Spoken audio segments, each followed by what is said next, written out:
श्रीलंका में आर्थिक तंगी से बौखलाई जनता का उग्र प्रदर्शन जारी। राष्ट्रपति भवन पर कब्जे के बाद पीएम रानिल विक्रमसिंघे के निजी आवास पर बोला धावा। उग्र भीड़ ने प्रधानमंत्री विक्रमसिंघे के घर को लगाई आग, लपटों में घिरा पीएम का आशियाना। श्रीलंका में आर्थिक तंगी के खिलाफ हो रहे प्रदर्शनों के बाद प्रधानमंत्री रानिल विक्रमसिंघे ने सशर्त इस्तीफा देने की कही बात। कुछ ही वक्त पहले बने थे पीएम। सर्वदलीय बैठक में बनी सहमति। राष्ट्रपति राजपक्षे 13 जुलाई को देंगे इस्तीफा। स्पीकर महिंदा यापा अभयवर्धने बनेंगे कार्यवाहक राष्ट्रपति। श्रीलंका में जनता के गुस्से के बाद अब बनेगी सर्वदलीय सरकार, जल्द होंगे चुनाव। हिंसक विद्रोह की आग में दहका कोलंबो। सुरक्षा बल से प्रदर्शनकारियों की तीखी झड़प, पुलिस ने किया लाठीचार्ज।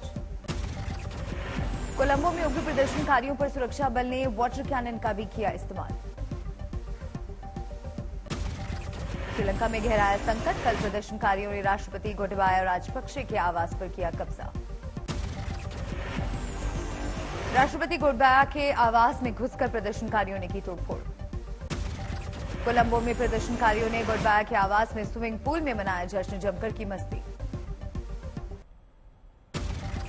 श्रीलंका की खराब आर्थिक हालत की वजह से भड़के प्रदर्शनकारी राष्ट्रपति आवास में बेड पर की धमाचौकड़ी। कोलंबो में गोटाबाया के किचन तक पहुंचे प्रदर्शनकारी, लजीज पकवान बनाकर खाने का उठाया लुत्फ। श्रीलंका के राष्ट्रपति के घर के बाहर प्रदर्शनकारियों को तितर-बितर करने के लिए सुरक्षा बलों ने आंसू गैस के गोले दागे, गोलियां भी चलाई। श्रीलंकाई प्रदर्शनकारी बैरिकेड्स तोड़कर राष्ट्रपति भवन में घुसे। बौद्ध भिक्षु भी प्रदर्शन में हुए शामिल। पूर्व क्रिकेटर संजय सूर्या का भी प्रदर्शनकारियों को समर्थन। आंदोलन के दौरान खुद भी सड़क पर दिखे। देश में आज मनाया जा रहा है ईद उल अजहा यानी बकरीद का त्योहार। दिल्ली की जामा मस्जिद में पढ़ी गई नमाज। आज बकरों की कुर्बानी की रस्म निभाता है मुस्लिम समुदाय। यूपी में बकरीद को लेकर सरकार और प्रशासन ने जारी की सख्त एडवाइजरी। पर्दे में हो कुर्बानी, ईदगाह और मस्जिदों में ही पढ़ी नमाज। मैनपुरी में 10,000 से 50 रुपए तक में बिके कुर्बानी के बकरे। हाजी मोहम्मद उमर ने मुस्लिम समुदाय से सड़क पर नमाज न अदा करने की अपील की। कहा सरकार की गाइडलाइंस का करें पालन। बकरीद के मद्देनजर यूपी में सुरक्षा इंतजाम सख्त। बांदा में ड्रोन कैमरे से मस्जिदों पर रखी जा रही नजर। आज बड़े जुलूस की इजाजत नहीं। अलीगढ़ में भी बकरीद को लेकर सुरक्षा इंतजाम सख्त। ड्रोन कैमरे से चप्पे चप्पे पर रखी जा रही नजर। बकरीद के मद्देनजर यूपी की गोरखपुर में सजा बकरा बाजार 8,000 से 80,000 तक में हुई कुर्बानी के बकरों की बिक्री। बिहार के सीतामढ़ी में बकरीद को लेकर प्रशासन सतर्क। डीएम एसपी ने कल शहर में निकाला फ्लैग मार्च। उपद्रवी तत्वों पर रखी जा रही नजर। दरभंगा में भी पुलिस ने निकाला फ्लैग मार्च। शांति और सौहार्द के साथ बकरीद मनाने की अपील की। कन्हैयालाल हत्याकांड के बाद राजस्थान में फूंक फूंक कर कदम रख रहा प्रशासन। बकरीद के मद्देनजर एसपी के नेतृत्व में निकाला गया शांति मार्च। बकरीद पर आज झालावाड़ में सुरक्षा इंतजाम सख्त। कानपुर कस्बे में ड्रोन से नजर रख रही पुलिस। बकरीद को लेकर कल अयोध्या में बाजार में दिखी भरपूर रौनक। जमकर हुई सेवइयों की बिक्री। कानपुर हिंसा के आरोपी जफर हयात के मोहल्ले में बीजेपी ने की गांधीगिरी। मुसलमानों को बीजेपी से जोड़ने के लिए बांटे कमल के फूल। दिल्ली के जामा मस्जिद इलाके में बीती रात देर रात तक रही रौनक। लोगों ने जमकर की बकरीद पर्व मनाने के लिए खरीदारी। अजमेर शरीफ में खादिम के विवादित बयान का ईद पर दिखा असर। ईद के मद्देनजर बुक हुए 90% होटलों की बुकिंग रद्द। अयोध्या में एक घर और खेत में हुए 2 धमाकों पर पुलिस ने लिया एक्शन। हेरिंगटनगंज चौकी इंचार्ज यशवंत द्विवेदी लापरवाही बरतने के आरोप में लाइन हाजिर। पुलिस ने पहले इसे सिलेंडर ब्लास्ट करार दिया था। दिल्ली से महाराष्ट्र लौटे महाराष्ट्र के सीएम एकनाथ शिंदे। पीएम मोदी और अमित शाह से मुलाकात में मंत्रिमंडल विस्तार पर चर्चा की खबर।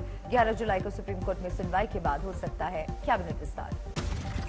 कल दिल्ली में राष्ट्रपति से भी मिले थे महाराष्ट्र के सीएम एकनाथ शिंदे। साथ में डिप्टी सीएम देवेंद्र फडणवीस भी रहे मौजूद। महाराष्ट्र के सीएम और डिप्टी सीएम ने की साझा प्रेस कॉन्फ्रेंस। शिंदे ने कहा हमारी सरकार जनता के लिए केंद्र से ली जाएगी मदद। फडणवीस ने एकनाथ शिंदे को बताया महाराष्ट्र सरकार का नेता। कहा शिंदे सरकार को सफल बनाना प्राथमिकता। गृहमंत्री से मुलाकात के बाद फडणवीस ने ट्विटर पर पोस्ट की तस्वीर। लिखा नए सीएम को अमित शाह का आशीर्वाद। शिंदे समर्थक विधायक दीपक केसरकर ने संजय राउत पर साधा निशाना, कहा राउत शिवसेना के नेता लेकिन मन में एनसीपी। पीएम मोदी का आज गुजरात में आयोजित नेचुरल फार्मिंग कॉन्क्लेव में वर्चुअल संबोधन। इस सम्मेलन में प्राकृतिक खेती से सफलता चूमने वाले हजारों किसानों के बारे में दी जाएगी जानकारी। पीएम मोदी 12 जुलाई को जाएंगे पटना और देवघर, कई परियोजनाओं का करेंगे उद्घाटन और शिलान्यास। पटना में बिहार विधानसभा के शताब्दी समारोह के समापन समारोह को करेंगे संबोधित। उमा भारती ने उठाया मध्य प्रदेश में शिवराज सरकार की शराब नीति का मुद्दा, पॉलिसी में बदलाव के लिए बीजेपी अध्यक्ष जेपी नड्डा को लिखा खत। मुलायम सिंह यादव की दिवंगत पत्नी साधना यादव का लखनऊ लाया गया पार्थिव शरीर, आज पिपरा घाट पर होगा अंतिम संस्कार। अमरनाथ यात्रा में हादसे पर एलजी मनोज सिन्हा ने लिया जायजा, मृतकों के लिए 2 मिनट का रखा मौन। अमरनाथ हादसे को फारूक अब्दुल्ला ने बताया दुर्भाग्यपूर्ण, कहा सरकार बताए कैसे हुआ हादसा। अमरनाथ गुफा के करीब शुक्रवार को बादल फटने से अब तक 16 लोगों के मरने की पुष्टि, 40 से ज्यादा लोग अब भी लापता। अमरनाथ यात्रा में हादसे को लेकर अब भी रेस्क्यू ऑपरेशन जारी, सेना, एयरफोर्स, आईटीबीपी, एनडीआरएफ समेत दूसरी एजेंसियों ने झोंकी ताकत। हादसे के बाद अमरनाथ यात्रा पर लगा ब्रेक, सीआरपीएफ डीजी के मुताबिक 1-2 दिन में शुरू हो सकती है यात्रा। उत्तराखंड में भारी बारिश का कहर, उफान पर नदियां, भूस्खलन का संकट, देहरादून में सड़कों पर बहा दरिया। हरिद्वार में भी गंगा में उफान, सड़क पर सैलाब का मंजर, तेज धारा से पुरोहितों में समाया डर। बागेश्वर में बारिश आफत बनी, जगह जगह पर पहाड़ों पर भूस्खलन का संकट, मलबा आने से 34 सड़कें बंद। बागेश्वर में सड़कों पर दरिया जैसे हालात, फंसे मुसाफिरों को जेसीबी से निकाला गया बाहर, भूस्खलन के मलबे से तमाम घर तबाह। रुद्रप्रयाग में खतरे के निशान से ऊपर बह रही अलकनंदा नदी, नजदीकी इलाके में अलर्ट जारी। हिमाचल के कुल्लू में भी फटा बादल, तेज बहाव में बहते दिखे लकड़ियों के मोटे मोटे लट्ठे। मूसलाधार बारिश के बाद कांगड़ा भी पानी पानी, सड़कों पर जलभराव का संकट। गुजरात में सैलाब का जबरदस्त संकट, कच्छ में दिखा समंदर और सैलाब का भेद मिटा। महाराष्ट्र के नांदेड़ में जोरदार बारिश के बाद बाढ़ जैसे हालात, आसना नदी के पुल के ऊपर से बहा दरिया, घरों में बाढ़ के पानी की मुसीबत।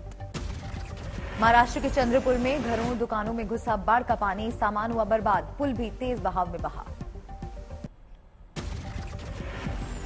महाराष्ट्र की वासिम में भी सैलाब का संकट, सड़क पर मानव श्रृंखला बनाकर बच्चों को बचाने की आई नौबत। महाराष्ट्र के गढ़चिरौली में भारी बारिश के बाद बाढ़ जैसे हालात, स्थानीय निवासियों की बड़ी मुसीबत। मध्य प्रदेश के खरगोन में मूसलाधार बारिश के बाद सराफा बाजार पानी पानी, दुकानों में जल भराव का संकट। भारी बारिश के बाद पंजाब के संगरूर का बुरा हाल, सड़कों पर दरिये जैसा मंजर, झील में तब्दील दिखा शहर।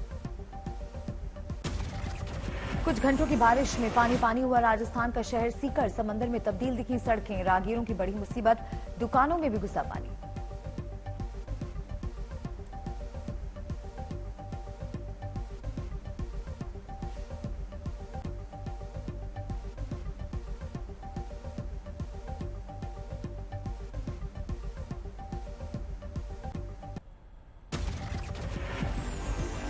यूपी के मुजफ्फरनगर में एक तेज रफ्तार बलेनो कार ने 2 बाइक सवार को कुचला, एक की मौके पर हुई मौत, दूसरे की हालत गंभीर। सीसीटीवी फुटेज से पुलिस को मिला कार का पता, हिरासत में लिया गया आरोपी ड्राइवर। यूपी के नोएडा में बेखौफ लुटेरों ने मनी ट्रांसफर एजेंट को दुकान में घुसकर लूटा, सीसीटीवी की तस्वीरों से बदमाशों की तलाश में जुटी पुलिस। पश्चिम बंगाल के बर्धमान में जहरीली शराब से मरने वालों की संख्या बढ़कर 6 हुई। पुलिस ने जहरीली शराब की बिक्री के आरोप में 24 से ज्यादा लोगों को किया गिरफ्तार। मुंबई के बुलंद इलाके में एक लड़के ने ट्रेन के आगे कूदकर जान देने की कोशिश की, सीसीटीवी में कैद हुई तस्वीर। लड़के पर जमीन विवाद में मां की हत्या का है आरोप।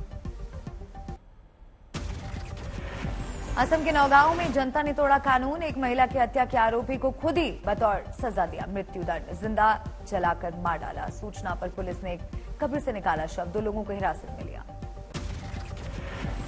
लुधियाना जेल में कैदियों के 2 गुटों के बीच हुई झड़प, एक कैदी गंभीर रूप से हुआ घायल, पुलिस ने अस्पताल लाकर कराया इलाज। पटना में 16 दिन से लापता 3 साल की मासूम बच्ची को पुलिस ने सेक्स रैकेट के एक अड्डे से किया बरामद, महज 500 रुपए में बच्ची को बेच किया था एक दरिंदा। सीसीटीवी में बच्ची के साथ दिखा था। शबीर खान नाम था एक शख्स। पुलिस ने इस केस में 2 महिलाओं के साथ शबीर को भी किया अरेस्ट। यूपी के ग्रेटर नोएडा के सेक्टर गामा 1 के एक मकान में बोरे में बंद मिला एक महिला का शव, साथ ही युवक फरार। तलाश में जुटी पुलिस। पठानकोट से दिल्ली जाने वाली मौरध्वज ट्रेन में हुआ हादसा, पिस्टल गिरने से चली गोली, एक यात्री की हालत गंभीर। यूपी के फतेहपुर जिले में मरीज के साथ दुर्व्यवहार, वीडियो वायरल होने पर डिप्टी सीएम ब्रजेश पाठक ने लिया संज्ञान। सीकर में पुलिस को बड़ी कामयाबी, अफीम के गिरोह पर मारा छापा, 1.5 लाख रुपए की अफीम के साथ 2 आरोपी भी हुए गिरफ्तार। मथुरा की एक शादी में आया फूड पॉइजनिंग का मामला, 12 से ज्यादा लोग पड़े बीमार, स्वास्थ्य केंद्र पर लगी लोगों की भीड़।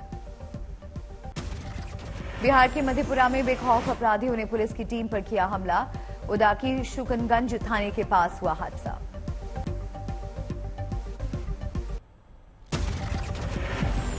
राजस्थान के भरतपुर में महिला की दहेज के लिए हत्या, ट्रेन के आगे फेंककर आरोपी ने दिया घटना को अंजाम। मथुरा में युवक ने की अपनी मां की हत्या, कई दिनों से चल रही थी माता पिता से अनबन, पुलिस ने आरोपी को किया गिरफ्तार। पंजाब के मोगा में शख्स ने पत्नी समेत परिवार के 6 लोगों पर तेज धार हथियार से किया हमला, बाद में की खुदकुशी, परिवार में चल रहा था विवाद। नोएडा में 2 घंटे हिरासत में रखने के बाद पुलिस ने यूट्यूबर गौरव तनेजा को किया गिरफ्तार, बिना इजाजत भीड़ को बुलाकर जन्मदिन का जश्न मनाने का आरोप। मध्य प्रदेश के खरगोन में यूट्यूब देखकर 2 युवकों ने 4 लाख के नकली नोट छापे, पुलिस ने दोनों आरोपियों को किया गिरफ्तार। मुंबई के मरीन लाइन में 4थी मंजिल से गिरने से युवक की मौत, बिल्डिंग में चोरी की कोशिश के दौरान भागने में हुआ हादसा। राजस्थान के कोटा में एक टीचर की हत्या, पिता की शराब की लत से परेशान होकर बेटी ने ही दी थी पिता को मारने की सुपारी। आगरा पुलिस को मिली बड़ी सफलता, गहने की लूट और 2 लोगों की हत्या के मामले में पुलिस ने 4 आरोपियों को किया गिरफ्तार। हरियाणा के पानीपत में बेटे ने पिता को बेरहमी से मौत के घाट उतारा, बीच बचाव में आई मां को भी आरोपी ने पीटा, आरोपी बेटे पर हत्या का मामला दर्ज। उत्तर प्रदेश के देवरिया में 6 साल के मासूम की हत्या, मामले में ट्यूशन शिक्षक का परिवार शामिल, आरोपियों को पुलिस ने किया गिरफ्तार। अलीगढ़ में आवारा सांड ने किसान को मारी टक्कर, गर्दन और कमर में आई चोट, अस्पताल ले जाते वक्त रास्ते में ही मौत। लखीमपुर खीरी में पुलिस को बड़ी कामयाबी, फर्जी न्यूज पोर्टल बनाकर लोगों से ठगी करने वाले 2 युवक गिरफ्तार, पुलिस को बरामद हुए फर्जी आईडी, मोबाइल और रुपए। पठानकोट में दहशत का माहौल, गोल्डी बरार वाली आईडी कार्ड के साथ यूनियन बैंक पहुंचा एक युवक, खतरे को भांप आरोपी खुद हुआ मौके से फरार। पंजाब पुलिस का बड़ा सर्च ऑपरेशन, पुलिस विभाग के 200 कर्मचारियों ने अवांखा गांव को चारों तरफ से घेरा, ड्रग बरामद होने के बाद कुछ लोग हुए डिटेन। गुरुग्राम में एसटीएफ ने किया बड़ी वारदात का खुलासा, बिजनेसमैन का अपहरण कर 50 लाख की मांगी फिरौती, गैंग के 5 अपराधी गिरफ्तार। भारत ने T20 सीरीज पर किया कब्जा, इंग्लैंड को 121 पर ऑल आउट कर 49 रन से जीता दूसरा मैच। भुवनेश्वर कुमार बने प्लेयर ऑफ द मैच, सबसे ज्यादा 3 विकेट झटके। जसप्रीत बुमराह और युजवेंद्र चहल ने 2-2 विकेट झटके। टॉस हारकर पहले बैटिंग करते हुए भारत ने 20 ओवर में 8 विकेट पर बनाए थे 170 रन, लक्ष्य का पीछा करने उतरी इंग्लैंड की टीम 121 रनों पर ही सिमटी। भारत की ओर से रविंद्र जडेजा ने खेली 46 रनों की तेज तर्रार पारी। कप्तान रोहित शर्मा ने ऋषभ पंत के साथ की ओपनिंग बल्लेबाजी, 20 गेंद में 31 रन बनाकर हुए थे आउट। रोहित की कप्तानी में T20 में लगातार 14वीं जीत का बना रिकॉर्ड।